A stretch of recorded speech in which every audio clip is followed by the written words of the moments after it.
Welcome back in tonight. Columbine, Virginia Tech, Sandy Hook, three educational institutions that share one awful experience. They are the sites of some mass shootings. Violence on campus is one reason Alabama law requires public schools to perform code red drills to prepare for an attack. In this CBS 42 News investigation, reporter Brittany Bivens looks at how well Alabama schools are doing at following that law. Well, Sherry, for months we have been trying to get our hands on code red drill information just to show that schools are doing those drills. We've been in touch with the Alabama Department of Education. They're the ones in charge of keeping track, and these records show our communication with them as we tried to figure out just what schools were doing them or not. But at nearly every turn, we were told we can't find out that critical information. Code red drills. Practice for a scary scenario, a parent's worst nightmare, an active shooter inside a school.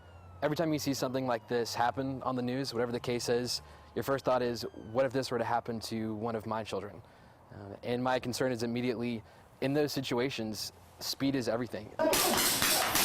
Speed. It's why the Alabama legislature passed a law requiring schools to do the drills twice a year.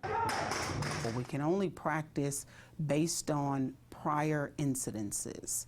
So looking at the scenarios that have occurred in Sandy Hook and Columbine. How do we know schools are practicing? Administrators report drills to the Department of Education, which logs them in an internal system. We asked for those records. The response? No.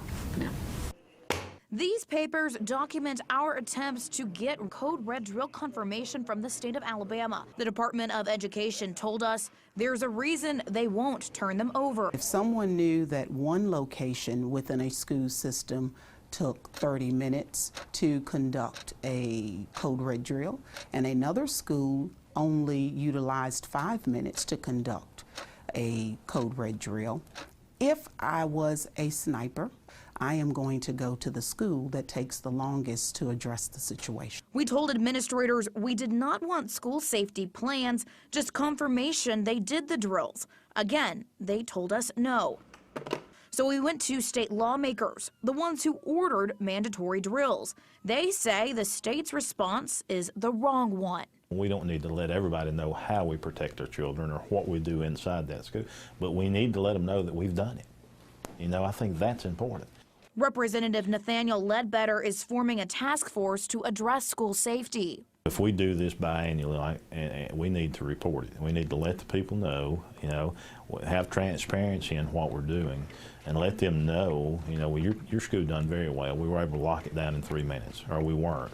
I don't know what the problem would be in the public being aware that there are drills, but I would be troubled by the public, anybody being able to have access to know where kids were going in case of an active shooter. So we took everything we learned to parents to ask, are you happy with the way your school handles code red drills?